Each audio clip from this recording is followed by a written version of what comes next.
Common शत्रु था, उसके लिए ये दो शत्रु एकजुट हो गए। तो यहाँ पे आप ही के एक जो भी आपने ये कहा, इस हिसाब से आपको ये भी देखना पड़ेगा कि मुसलमानों को एक समीकरण के लिए बहुत सारे लोगों ने अपने अपने दावेदारी कोशिश की, क्योंकि मैंने जो कहा सर सैयद ने उस समय पे नरेटिव जो बनाई, तो मुसलमान दबे हुए इस आज के जो एक ये हिंदुस्तान में, तो उनको अलग राष्ट्र चाहिए। इसी आइडियोलॉजी के कारण ही बहुत सारे मुसलमानों की एक लीडरशिप खो दिया, क्योंकि पाकिस्तान अलग बना, बांग्लादेश अलग बना।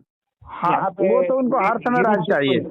उनको ऐसा कभी नहीं होगा कि उनको कोई एक नया स्टेट नहीं चाहिए होगा। जैसे कभी एक पाकिस्तान बन गया, बांग्लादेश बन गया, तो ऐसा नहीं है कि भारत में भी उनको नया स्टेट नहीं चाहिए, अभी भी उनको स्टेट चाहिए होगा। फिर अगर मान लीजिए कि वो कहेंगे हमको जम्मू दे दो, केरल दे दो और पश्चिम बंगाल दे दो, अगर दे दिया जाएगा तो फिर बाकी जो बचेगा तो उसमें ऐसा नहीं कहेंगे कि इसमें मुझे नहीं चाहिए। वो तब तक वो चाहेंगे जब तक उनको 100% सब न मिल जाए। वो तो सबको पता था, गांधी जी को भी पता था, नेहरू को भी पता था, अम्बेडकर को भी पता था इस बात को, वो नजरअंदाज नहीं। अगर अम्बेडकर को पता था और अम्बेडकर कहते भी थे, साहस भी था कहने का अम्बेडकर को। इन लोगों को कोई साहस नहीं था, ये सब डरपोक लोग थे। मैं उसी से जाना चाहता हूँ। गांधी डरपोक थे और नेहरू को डरपोक मैं नहीं कहूंगा, क्योंकि नेहरू तो उसके साथी थे, तो डरपोक होने का कोई मतलब नहीं है। नेहरू में दोहरा वो जो चरित्र था ना, दोहरापन थोड़ा सा बहुत मामूली सा था, वो करीब करीब मुसलमान ही थे वे। नहीं, नेहरू में ज्यादा अंग्रेज कहूंगा, वो अंग्रेज ज्यादा थे, हिंदू कम थे, अगर उस हिसाब से देखा जाए तो ये अलग विषय है। तो मैं इस हिसाब से कह रहा हूँ कि भाई जो एक मजल पावर है मूलभूत तरीके से, जो मुसलमानों की एक माफिया जो ताकत है संगठित होने का, इस ताकत के लिए बहुत सारे दावेदार लोगों ने कोशिश की। तो इस हिसाब से हमें सभी के एक परिचय को देखना पड़ेगा। हाँ, मैं समझ रहा हूँ कि तो इनका शुरू से ही जो है ना, ऐसे ही लोग इनके आदर्श रहे हैं ना, जो कि लुटेरे बदमाश और डॉन रहे हैं, तो ये शुरू से रहे हैं। गजनवी इसीलिए इनके पास है, तैमूर लंग इसीलिए इनका आदर्श है, तो इसीलिए अतीक ही इनका आदर्श हो सकता है और मुख्तार अंसारी ही इनका आदर्श हो सकता है। इनका आदर्श कभी भी जो विद्वान आदमी नहीं बनेगा, तो इनका आदर्श सदैव वो बदमाश ही आदर्श बनेगा, जो लुटेरा हो, छिनैती करता हो, बलात्कारी हो, यही इनका आदर्श बन सकता है। इनकी गत तो इसी के कारण हुई है। मैं इसी के अंदर ही जा रहा था कि अलग अलग जो भी एक स्टेक होल्डर बने, वे सभी चाहते थे कि मुसलमान उनके पक्ष में खड़ा हो, उनके समर्थन करे। अगर हम काल्पनिक दृष्टि से मैं काल्पनिक दृष्टि से कह रहा हूँ, अगर मान लीजिए अम्बेडकर ने बन भी लिए प्रधानमंत्री बन के, वो एडमिनिस्ट्रेशन करने के लिए कोशिश भी की, अगर उस हिसाब से देखा जाए तो उनको पहला बड़ा एक ऑब्स्टेकल जो बना होता था, तो शायद मुसलमान लीडरशिप से ही उनको एक चैलेंज मिल सकता था। शायद वो रोक नहीं पाते थे अपीसमेंट पॉलिटिक्स के लिए। अम्बेडकर का तो स्पष्ट मानना था कि भारत में एक भी मुसलमान नहीं रहे, जितने मुसलमान हैं, जब धर्म के नाम पर ही बंटवारा हुआ है तो सारे मुसलमानों को भेज देना चाहिए, एक भी मुसलमान यहाँ नहीं रहना चाहिए, ये अम्बेडकर का स्पष्ट मानना था। और उधर पाकिस्तान में भी एक भी हिंदू नहीं रहना चाहिए, उनको इधर आ जाना चाहिए। पॉपुलेशन की अदला बदली, ये उनका स्पष्ट निर्देश था। नहीं, अम्बेडकर एंटी मुस्लिम नहीं थे हिसाब से देखा जाए तो। अगर एंटी मुस्लिम है नहीं, एंटी मुस्लिम बिल्कुल थे, कैसे नहीं कह रहे हैं एंटी मुस्लिम थे। जो कुरान की आलोचना करता है वो एंटी मुस्लिम ही कहलाता है, और क्या कहलाता है वो। नहीं, मैंने एक वीडियो में देखा, उन्होंने जो वीडियो में नहीं, मैंने उनकी पुस्तक पढ़ी है ना। वीडियो में देखने से क्या होगा, वीडियो में तो अकवास बकवास कुछ भी कोई कह देता है, उनका लिखा हुआ पढ़िए ना। लिखा हुआ मैंने देखा है, वो कोट भी देखा है इस्लाम के बारे में, वो जो भी कहते हैं, तो वो मैंने कोट भी देखा है। तो इस हिसाब से उनके जो एक विशेषज्ञ जो भी कहते हैं इसके बारे में, जो एंटी मुस्लिम के नैरेटिव अम्बेडकर को खड़े करने के लिए कोशिश करते हैं, तो उनके स्पष्ट ये कहना है कि अम्बेडकर जो जो भी लिखे थे वो सब मुसलमान जो कहते, मैं जो अभी कह रहा हूँ मान लीजिए, तो उसको आप ऑटोबायोग्राफी में जो भी लिखता है वो वर्बेटम उसी तरीके से उन्होंने कोट किया था। कोट करने के लिए वो लाइन लिखे गए थे। मुसलमानों जो मुसलमान सोचते हैं उसी को उन्होंने यथावत बुक में लिखा। तो उस हिसाब से हमें देखना पड़ेगा कि वो एंटी मुस्लिम थे नहीं उस हिसाब से। एंटी मुस्लिम वो ये स्पष्ट कह रहे थे इस बात को, एंटी मुस्लिम ही इसको माना जाएगा, इस अर्थ में माना जाएगा कि भाई एंटी मुस्लिम आप किसको कहेंगे, जो कि कुरान में जो लिखी हुई बातें होती हैं, जो उनकी अवधारणा है उसके, जैसे पर्दा के खिलाफ में बोल रहे हैं, पर्दा प्रथा के खिलाफ में, तो वो एंटी मुस्लिम नहीं हो गया? वो एंटी मुस्लिम हो गया? नहीं, हाँ, उन्होंने स्पष्ट कर दिया कि ये लोग जो है नेशनलिस्ट नहीं हो सकते हैं कभी भी, तो वो एंटी मुस्लिम हो गया। नहीं, मान लीजिए कि आपने किसी एक वेदांत के एक आचार्य के उन्होंने स्पष्ट कर दिया कि ये जो है दूसरे, इनका भाईचारा जो है आपसी है, दूसरे का भाईचारा ये नहीं समझते, दूसरे को ये मारेंगे, ये काफिर करते हैं उनको मारेंगे, ये स्पष्ट कह दिया उन्होंने। और ये कोई भी कहेगा, जो भी कुरान पढ़ लेगा, हदीस पढ़ लेगा, वो कोई भी कहेगा, ये उनकी मान्यता भी है।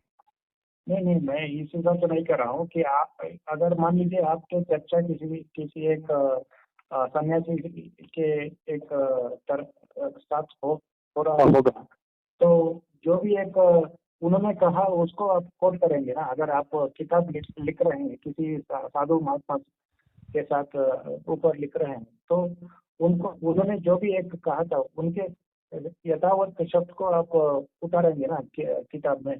तो ये जो भी उन्होंने लिखा वो एक उन्होंने जो एक मौलवी थे या कोई इमाम वगैरह थे उनके साथ उन्होंने संवाद किया अम्बेडकर ने, तो यथावत उन्होंने उनके एक इंटरप्रिटेशन को उन्होंने कोट किया था। नहीं, ऐसी बात नहीं है कि उनके इंटरप्रिटेशन का लिया, ऐसी बात नहीं है कि अम्बेडकर ने जो है वो कुरान नहीं पढ़ी थी, ये बात नहीं है। अम्बेडकर ने पढ़ी थी, अध्ययन किया था, और कुरान भी पढ़ी थी, बाइबल भी पढ़ा था। हाँ, और धर्म शास्त्रों का उन्होंने अध्ययन किया था। वो जितने भी नेता थे उस वक्त ना, उनमें सबसे अधिक जो है अध्ययनशील व्यक्ति अम्बेडकर ही थे। नहीं, आपको एक इंस्टेंस भी आप प्रूफ भी देना पड़ेगा कि अम्बेडकर ने कहा एक मुसलमानों का विरोध किया था। संविधान के हिसाब से भी उन्होंने मुसलमानों का विरोध नहीं किया था उन्होंने। नहीं, ये उन्होंने मुसलमानों का कभी विरोध नहीं किया था। उन्होंने क्या किया था, उन्होंने इस्लाम का विरोध किया था, उनके सिद्धांतों का विरोध किया था, मुसलमानों का विरोध नहीं किया था। हाँ, ये इन दोनों चीज में फर्क समझ लीजिए। इस्लाम का विरोध करना और मुसलमान का विरोध करने में फर्क होता है। पर मैं भी उसी हिसाब से कह रहा हूँ ना, पॉलिटिकल इस्लाम अलग है, फंडामेंटल इस्लाम नहीं, पॉलिटिकल इस्लाम अलग नहीं है। इस्लाम तो इस्लाम ही है, पॉलिटिकल इस्लाम कुछ नहीं होता। इस्लाम सिर्फ पॉलिटिकल ही है, जान लीजिए आप। इस्लाम में स्पिरिचुअलिटी नाम की कोई चीज ही नहीं है। नहीं, ये बात तो मैं भी मानता हूँ। हाँ, इस्लाम पॉलिटिकल ही है, स्पिरिचुअलिटी नहीं है। मैंने पूरे कुरान पढ़ी है, कमेंट्री भी मैंने की है, मैंने कहीं इसमें स्पिरिचुअलिटी नहीं पाई। एक जगह भी वो ये नहीं कहीं बताते हैं, सत्य की निष्ठा की बात नहीं करते हैं। एक भी जगह वो प्रेम की, करुणा की कोई बात नहीं है उनकी। नहीं, ठीक है, हम चर्चा को आगे बढ़ाएंगे। ये एक रिलीजियस एंगल हो गया। हम जो घटनावली, जो एक सीक्वेंस ऑफ इवेंट कह रहे हैं, तो उसके हिसाब से विषयांतर हो जाएगा। तो ज्यादा विषयांतर ना करते हुए मैं इस्लाम की जो ताकत थी, जो संगठित होने की या हाँ, संगठित होने की सबसे ज्यादा ताकत इस्लाम में है, वो बात सही है आपकी। तो इसी को एक वोट बैंक की तरह कन्वर्ट करने के लिए उस टाइम पे भी एक कोशिश हुआ था। मैं अगर देखा जाए तो कांग्रेस को और कम्युनिस्टों को ज्यादा अंतर नहीं मानता, बहुत ही कम एक डिफरेंस है। मतभेद भी बहुत हो सकते हैं अगर उनके एक पॉलिटिकल इक्वेशन। कांग्रेस और कम्युनिस्ट में बहुत अंतर है, देख लीजिए, कांग्रेस और कम्युनिस्ट में बहुत अंतर है। आप ऐसा मत सोचिए कि अंतर नहीं है। कांग्रेस जो है उनकी कोई फिलॉसफी नहीं है, वे अपॉर्चुनिस्ट है। बस उनकी एक ही फिलॉसफी है कि मुझे जो है सत्ता चाहिए। हाँ, और सत्ता किसके लिए चाहिए? तो अपने वेलफेयर के लिए चाहिए। मैं इसी ये बात पे कहूंगा कि कांग्रेसियों का है आइडियोलॉजी, और कांग्रेसियों का कोई आइडियोलॉजी नहीं है, सिवाय अपने भोग के लिए वे कुछ और नहीं करते। और कम्युनिस्टों की जो आइडियोलॉजी है वो दूसरे ढंग की आइडियोलॉजी है। हाँ, वो तो उनका तो अलग ही सिद्धांत है कि हम पूरे दुनिया में जो है शासन करेंगे। हाँ, बुर्जुआ क्लास को हटा देंगे, प्रोलेटेरिएट क्लास का हाँ, रूल होगा, फलना ढिकना बहुत सारा चीज है। सबकी संपत्ति छीन लेंगे, सबकी संपत्ति छीन करके अधीन करना, वो तो उनका उनका एक अलग आइडियोलॉजिकल लेवल है। वो दोनों एक नहीं है। नहीं, मैं इस हिसाब से कंपेयर कर रहा हूँ कि जो आरएसएस संगठन है, आरएसएस संगठन एक विचारधारा है, बीजेपी एक पॉलिटिकल पार्टी है। हाँ, तो पॉलिटिकल पार्टी को मैं एक लेकर के मैं एक कह रहा हूँ, ज्यादा अंतर नहीं है किंतु अंतर हो सकता है कि भाई जो है कम्युनिस्ट चाहते हैं मूलभूत तरीके से फंडामेंटल, जो आपने कहा बुर्जुआ क्लास को हटाकर नई एक समीकरण बनाने की कोशिश की। हाँ। तो उसको शायद कांग्रेसियों ने नकार दिया, क्योंकि उनके जो एक सेंट्रल लीडरशिप है वे सब एक गांधी नेहरू परिवार के, वो तो नकार ही देंगे ना। वहाँ तो है कि सब संपत्ति अपने हाथ में कब्जा कर लें। हाँ, और कम्युनिस्टों का है कि पूरे सबकी संपत्ति लेकर राष्ट्र को दे दें। दोनों में बहुत अंतर है ना। तो इसी कारण ही हमें, मैं जो भी कह रहा था सीक्वेंस ऑफ इवेंट में ज्यादा इधर उधर हो रहे हैं, तो मूलभूत तरीके से मैं इसलिए कह रहा हूँ कि वो इधर उधर तो होगा ही ना। बातचीत में जब भी होता है तो इधर उधर ही होता है। बातचीत में ऐसा लेक्चर थोड़ी होता है कि एक टाइप का आदमी दे रहा है। मैं आपको दोष नहीं दे रहा, क्योंकि कुछ चीजें आपने जो कही वो एक लोगों के लिए एक नई एक इंफॉर्मेशन भी हो सकती है अगर देखा जाए तो शायद मेरे एक संवाद की जो एक अवधि थी वो सब इसी दिशा में थी कि भाई हम अतीक अहमद की एक वर्तमान समय के जो एक घटना हुआ उनके नजदीक पहुंचे बहुत ज्यादा इधर वो उधर। बहुत सारे अतीक अहमद जन्मेंगे, अतीक ही अहमद ये लोग पैदा ही करते हैं, तो उसकी फिक्र नहीं करनी है। ये तो हजारों अतीक अहमद जन्मेंगे, जैसे जैसे आबादी बढ़ेगी वैसे वैसे अतीक अहमदों की संख्या बढ़ती जाएगी। तो उस पर रोने से कोई फायदा नहीं है, क्योंकि वो कोई अंतिम और वो नहीं था। वो वैसे ऐसे कितने जन्मते जाएंगे और जैसे जैसे बढ़ेंगे क्या करेंगे, वही वही सीखते ही है, वही सिखाते ही है। वो शिक्षा दीक्षा से क्या लेना। नहीं, हमें फिलोसफी के एंगल से हमें इसको एक कंक्लूजन के पार्ट में नहीं जाना पड़ेगा, क्योंकि हमें मूलभूत तरीके से क्यों की एक वही जो क्वेश्चन होता है ना उसकी एक भूमिका जो हुआ उसके हमें एक सीक्वेंस में ही जाना पड़ेगा, क्योंकि ये सबको कंक्लूजन कर दिया कि भाई अतीत में भी एक पास्ट में भी एक राक्षस हुआ करते थे, आज के वर्तमान समय भी राक्षस होंगे। इस तरीके से हम कंक्लूजन करेंगे तो भाई तो बहुत सारे प्रश्नों के उत्तर नहीं मिलेगा। तो हमें सीक्वेंस ऑफ इवेंट को पकड़ के आज के वर्तमान के समय में थोड़ा बहुत प्रवेश भी करना पड़ेगा। तो मैं इसी हिसाब से कह रहा हूँ कि मुसलमानों की लीडरशिप के लिए बहुत सारे लोगों ने कोशिश की, तो इसी हिसाब से मैं कम्युनिस्टों की भूमिका इसी हिसाब से कहूँगा कि उन लोगों ने जो भी एक लैंड माफिया थे उनको पालने पोषण करने के लिए मुसलमानों की सहारा लिया, उस हिसाब से देखा जाए तो। इसीलिए कांग्रेसियों ने उस समय पे जो एक वीडियो में देखा था आपके प्रदेश में जो एक कांग्रेस के लिए वो सुटेबल है, कांग्रेस के लिए मुसलमान सुटेबल हैं, क्योंकि वे भी उसी तरह से निजी संपत्ति बनाने के पीछे वे भी मुसलमान सब लगे रहते हैं, लूटपाट में, कहीं कब्जा करने में, धरना प्रदर्शन करने में, मर्डर कराने में अपोनेंट का। तो भाई पॉलिटिकल पार्टी जो है तो उस चीज का प्रयोग करते हैं कि भाई इनका ऐसे प्रयोग कर लिया जाए। तो ये बात तो सामान्य विश्लेषण हो गया। तो मैं इस हिसाब से कह रहा हूँ कि जो आपके प्रयागराज में भी एक पुराने जमाने में एक व्यक्ति कैरेक्टर हुआ करते थे, अशोक वाजपेयी करके, सुना होगा कि नाम, मुझे नहीं पता। कहा जाता है कि भाई अतीक अहमद जो उस समय पे पहले पहले जो एक इनिशियल स्टेज में थे, उनको सहारा लेने के लिए इस कैरेक्टर में बहुत मददगार रहे उनके अतीक अहमद के ग्रोथ के एक मूलभूत फैक्टर, जो अगर देखा जाए तो एक घटना जो मैंने वीडियो में सुना, एक अशोक वाजपेयी करके जो एक शख्सियत थे, वे शख्सियत में जब अतीक एनकाउंटर होने के लिए उस समय पे एक निकला था, एक वारंट वगैरह, उन्होंने धरना किया पुलिस स्टेशन के सामने कि भाई इस तरीके से अवैध हत्या नहीं होना चाहिए, आप माइनॉरिटी के हक के हिसाब से आप उल्लंघन कर रहे हैं। इस तरीके से एक ड्रामा क्रिएट किया, क्योंकि अतीक अहमद ने अशोक वाजपेयी की एक पॉलिटिकल करियर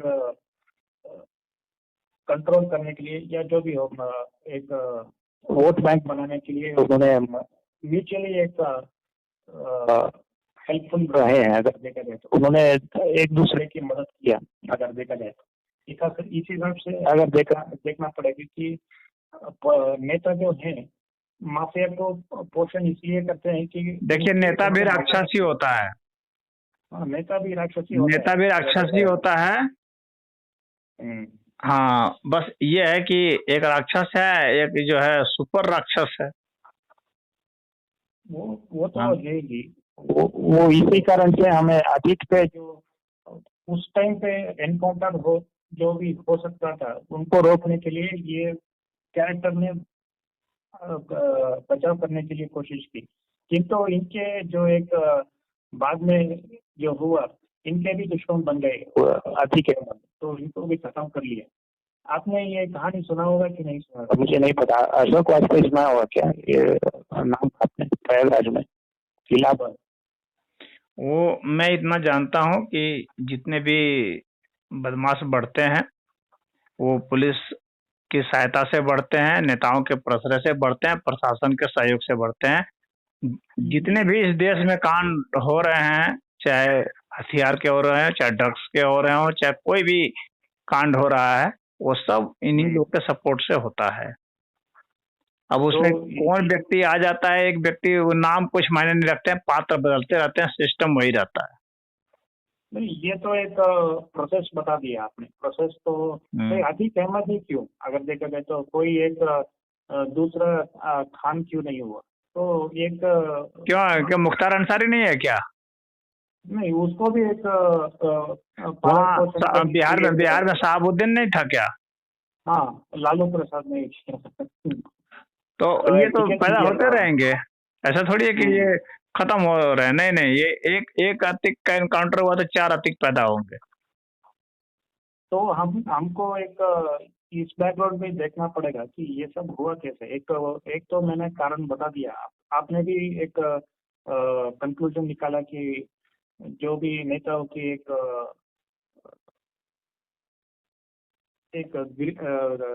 होते हैं ना राक्षसी प्रवृत्ति, तो इस हिसाब से उन्होंने पालन पोषण करने की कोशिश की, तो अधिक तो बढ़ता गया। इस हिसाब से अपने सिस्टम में वो देखिए, इस सिस्टम को क्लोज करना होगा। अगर क्लोज करने की इच्छा है तो इन लोग को एक काम करना होगा कि पहली बात तो यह है कि जो कैश फ्लो है उसको बंद किया जाए। हाँ, डिजिटल करेंसी किया जाए और आधार कार्ड से सबको लिंक किया जाए, हर प्रॉपर्टी को। हाँ, किसकी प्रॉपर्टी कहाँ जा रही है, कहाँ, सबको पता हो। घूसखोरी एकदम पूरी बंद होगी, एकदम पारदर्शिता आएगी व्यवस्था में, तो ये सब जो है पनपेंगे नहीं। नेता भी चाह करके भी घूस नहीं ले पाएगा। हम लोग को वैसे व्यवस्था पर शिफ्ट करना पड़ेगा। इन सब के पीछे जो है ना, अर्थव्यवस्था बहुत महत्वपूर्ण है। अर्थ के लिए ही ये सब करते हैं। तो अर्थव्यवस्था को अगर हम लोग ट्रांसपेरेंट बना देना, जिसमें कोई 1 रुपया ले दे नहीं सके, धन इधर से उधर नहीं जा सके बिना गवर्नमेंट के नॉलेज के, तो फिर ये सब अपने आप ही सब समाप्त हो जाएंगे। ये तो एक आदर्श परिस्थिति हो सकती है। मैं आपके जो भी सुझाव है वे सब सामान्य जो भी एक भ्रष्टाचार के खिलाफ एक्टिविस्ट होते हैं ये सब तो ठीक है कि भाई काउंटर कर दिए, एक आते को मार दिया, डर के मारे कुछ दिन तक मान लिया रहेंगे। लेकिन इन लोगों को पनपने में, इनको पैदा होने में मुझे लगता है 1-1.5 साल से ज्यादा समय नहीं लगता है। नहीं लगता है। जैसे कि मान लीजिए उत्तर प्रदेश में योगी की सरकार है, अखिलेश की सरकार आ जाने दीजिए, 1 साल के अंदर अगर नहीं फिर पैदा हो गए 10 अधिक तो फिर कहिएगा। नहीं, इसको एक कहा जाता है कि अतीक अहमद जैसे बहुत सारे माफिया में बकायदा एक नेताओं को अपने पैरोल में रखा हुआ था। तो अतीक अहमद की एक उपलब्धि खत्म हो गई क्योंकि बहुत लंबे समय से उन्होंने जेल की यात्रा की, साबरमती जेल में। तो उनके एक जो भी दिखा था नेताओं के एक संरक्षण, वो खत्म हो गए। कितने बदमाश है ना जो कि वेट कर रहे हैं कि कब योगी हटे कि हम लोग जो है अपनी बदमाशी दिखलाएं। नहीं, इस हिसाब से आपको ये भी देखना पड़ेगा कि दूसरे माफिया तो अभी भी है ना, ये पूरे तरीके से खत्म नहीं हुए। माफिया जो भी थे वे सब खत्म कैसे होंगे? देखिए, ये खत्म तो खाली कुछ मार के डर से कुछ शांत बैठे हुए हैं। बस बात इतने खत्म नहीं है। आप ये भी देखिए ना, अतीक अहमद जो अभी जिंदा होते शायद उन्होंने बहुत सारे नेताओं की नाम भी लिया होता, तो इस हिसाब से उनके कब्र में ही चले गए वो सब राज जो भी थे अतीक अहमद के। हाँ, जो भी एविडेंस हुआ तो वे सब अतीक अहमद के कब्र के अंदर। नहीं, लोगों के लिए राज होगा, हम लोग के लिए कुछ राज नहीं। हम लोग तो जानते हैं कि सब नेता वही काम कर रहे हैं, सब नेता के पास बदमाश हैं और सब नेता बदमाश हैं। इसमें राज नाम की कोई चीज ही नहीं है। ये तो ओपन सीक्रेट है। ओपन सीक्रेट है। हाँ। ये कह सकते हैं एविडेंस नहीं है पर। हाँ, बस एविडेंस नहीं है, बस एविडेंस नहीं है। हाँ, लेकिन हर कोई जानता है कि यहाँ सब नेता बदमाश है और सबके पास बदमाशों का संबंध है और वही कांड कर रहे हैं, सब ये लूटपाट कर रहे हैं। एक तो अपवाद का क्या वैल्यू होता है? एक तो अपवाद का कुछ वैल्यू नहीं होता है। मैं इसी एंगल को दूसरी तरीके से लार्जर पिक्चर में ले जाना चाहता था कि इस तरीके से माफिया क्यों बनते हैं, कैसे बनते हैं। इसके एक जो भी उपलब्धि है वो यूपी जैसे स्टेट में कैसा मिलता है, इसी हिसाब से मैं ले जाने की कोशिश कर रहा था उस टाइप पे। क्यों बनेगा? आसानी से धन कमाते हैं ना माफियागिरी से, तो क्यों दूसरे तरह का मेहनत करके पैसा कमाएंगे? जब आसानी से धन कमाने का मौका मिल जाता है, इसमें जब मौका मिल जाता है, पद मिल जाता है, शोहरत मिल जाती है, मीडिया से कवरेज मिलता है, हीरो बना दिया जाता है, तो बनना चाहेगा हर कोई आदर्श। ये तो एक सामान्य टिप्पणी हो रही है, तो इस हिसाब से तो हर आदमी भी सोचेगा, सोचता ही है। हमारे जान पहचान में एक डॉक्टर था मुसलमान का, वो डॉक्टरी करता था, वो अपना डॉक्टरी छोड़ करके माफिया बन गया था, बाद में मारा गया। बताइए, डॉक्टर था वो, डॉक्टरी छोड़ करके माफियागिरी करने लगा। कहा, मैंने पूछा भी उससे कि ये क्यों कर रहे हो भाई? हाँ, तो क्या कह रहे, उसमें क्या मिलता है? दिन भर के ठोक ठोक ठोक मरीज बैठ करके देखो। हाँ, नहीं, डॉक्टरी में बहुत सारे पैसे भी मिलते हैं ना, अगर ठीक तरीके से प्राइवेट बड़ी हॉस्पिटल में उनको नौकरी मिले डॉक्टर को, तो बहुत अच्छी एक नहीं, वो कमाई भी रही है। वो 4,000-5,000 की डेली की आमदनी को वे लोग कुछ नहीं समझते ना। अरे 4-5,000 क्या होता है? डेली 4-5 लाख रुपया चाहिए उसको। तो ठीक है, हम इसको एक मूलभूत मोटिवेशन तो देखना पड़ेगा। तो यूपी बिहार में ऐसा क्या है कि भाई माफिया इतने बाहुबली के वर्चस्व कायम रहा है उस प्रदेश में? क्या यूपी बिहार में क्यों नहीं? और कहाँ नहीं है? क्या दिल्ली में बदमाश नहीं है? कि मुंबई में बदमाश नहीं है? मुंबई में मोटिवेशन लगे ना। हाँ, मोटिवेशन लगे, जो भी एक मोडस ऑपरेंडी है, अलग अलग जगह में अलग अलग माफिया उत्पत्ति हुए हैं। वो तो माफिया के रंग ढंग थोड़े अलग होंगे, कोई काला मुंह पोता होगा, कोई पीला मुंह पोता होगा, वो बात अलग है, लेकिन है तो सब वही ना। आप कहें जंगल झाड़ में रहने वाले लोग हैं, वो अपने को माफिया नहीं कहते हैं, वे अपने को नक्सलवादी कहते हैं वही सब। ठीक है, मैं एक एग्जाम्पल देता हूँ। उड़ीसा के जो एक प्रेजेंट सिचुएशन रहा है, उस प्रदेश में ज्यादातर एक सैंड माफिया, जो एक फॉरेस्ट में जो एक ये मिलता है, उस हिसाब से बहुत सारे एक शक्तियाँ, नकारात्मक शक्तियाँ पैदा हुई है हाँ, जैसे उधर वो था ना कर्नाटक में वीरप्पन, वो भी है, क्योंकि वहाँ पे एक फॉरेस्ट एरिया है, आपको सैंडलवुड वगैरह मिलता है। अगर गोवा वगैरह में देखा जाए तो ड्रग्स वगैरह एक हाँ, गोवा में ड्रग्स माफिया आपको मिलेंगे, बहुत माफिया मिलेंगे। यूपी में ज्यादातर एक लैंड माफिया ज्यादा मिलेंगे अगर देखा जाए तो उस हिसाब से, क्योंकि ज्यादातर फर्टाइल लैंड है। नहीं, खाली लैंड माफिया नहीं है, यहाँ पर जो है ना वेपन माफिया भी है, हथियार सप्लाई करते हैं। माफिया भी है, हाँ, हथियार सप्लाई करते हैं, ड्रग सप्लाई भी करते हैं सब। ड्रग बिहार के सप्लाई करेंगे, और लैंड माफिया है, लैंड माफिया ज्यादा है अगर देखेंगे तो। हाँ, वेतन वगैरह तो एक बिहार के एक साइड इफेक्ट आपको हुआ। बिहार को अगर देखा जाए तो बिहार से एक जो एक ये होता है ना, बंगाल वगैरह से वया रूट वो आता है अगर देखा जाए तो। ये सब एक कनेक्शन रहा है, इसको गंगा बेल्ट ही कहते हैं। अगर मेरा ये एक ऑब्जर्वेशन रहा है कि अगर बंगाल डेवलप हुआ, जो एक शंघाई वगैरह एक मॉडल उस तरीके से हुआ, तो उस के एक इफेक्ट जो है इस स्टेट में जो एक नजदीक नेबर स्टेट जो है उसके इर्द गिर्द बहुत असर पड़ेगा उसके डेवलपमेंट के। बंगाल को डेवलप करना जरूरी है। बंगाल को डेवलप इसलिए करना जरूरी है क्योंकि वो एक पोर्ट सिटी है, जो एक समुद्र के करीब है।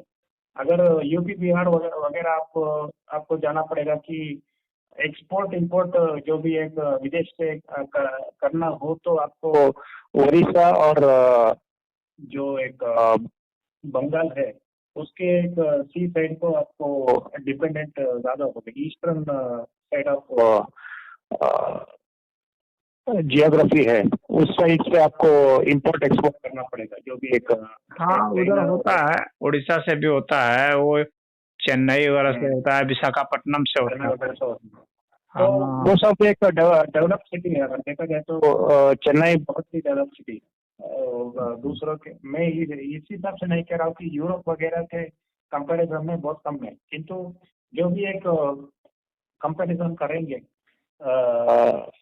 भारत के प्रमुख स्थान में, तो चेन्नई बहुत ही डेवलप स्टेट है। हाँ, और गुजरात भी बहुत ही डेवलप स्टेट है, इंडस्ट्रियल स्टेट है, क्योंकि वहाँ पर भी एक ट्रेड वगैरह जो भी होता है वे सब यूएई जो एक अरब देश है, तो वहाँ से अरब सी जो है, हाँ, जहाँ भी ट्रेड होगा ना, सी ट्रेड जहाँ से होगा तो वहाँ डेवलपमेंट हो जाता है। ये इसके उपलब्धि शायद यूपी वगैरह में नहीं हुआ, तो इस हिसाब से ये भी देखना पड़ेगा कि जहाँ पे यूपी तो लैंड लॉक्ड है ना, यूपी लैंड लॉक्ड है। ये बहुत बड़ा स्टेट है, किंतु लैंड लॉक्ड भी है, क्योंकि वहाँ पे ट्रांसपोर्ट इंपोर्ट एक्सपोर्ट वगैरह करने के लिए आपको दूसरी स्टेट के लिए डिपेंडेंट होना पड़ेगा। हाँ, ट्रेन वगैरह, लेकिन वही खाली एक वजह नहीं होता है किसी का डेवलपमेंट का। वह तो ठीक है कि हाँ पोर्ट सिटी है तो डेवलपमेंट है, लेकिन वहाँ का लॉ एंड ऑर्डर प्रॉब्लम भी बहुत मायने रखता है। बंगाल में जाएंगे तो आपको लूट लेंगे, बंगाल में दिन में लूट लेंगे। बंगाल में कोई इंडस्ट्री नहीं लगाना चाहता है, वहाँ हर समय का हड़ताल करते रहेंगे, वहाँ माफिया तुरंत धमक जाएगा, एक भी काम नहीं करने देगा, तो वहाँ कौन डेवलपमेंट हो रहा है? बंगाल जाके देखिए, सबसे दरिद्र वाला स्थिति में है। ये बहुत बड़ी एक ट्रेजेडी रहा है उस प्रदेश में अगर देखा जाए तो। ईस्टर्न साइड ऑफ इंडिया में अगर बंगाल डेवलपमेंट होता, शायद नॉर्थ ईस्ट भी शायद उनके प्रभाव में बहुत अच्छे तरीके से डेवलप हो सकता था। बंगाल का डेवलपमेंट तभी होगा ना जब वहाँ पर जो है जब यहाँ मुस्लिम माफियागिरी जो है, दादागिरी जो यही मैं क्या बताइए, वह जो यहाँ समाप्त होगा, तब जाकर डेवलपमेंट होगा। जब तक वह नहीं होगा तब तक डेवलपमेंट वहां पर संभव नहीं है। डेवलपमेंट तो दूर की बात रही, वहां नॉर्मल स्टेट भी संभव नहीं है। नॉर्मल भी जो जीवन होता है ना, वो भी वहाँ संभव नहीं है बंगाल में।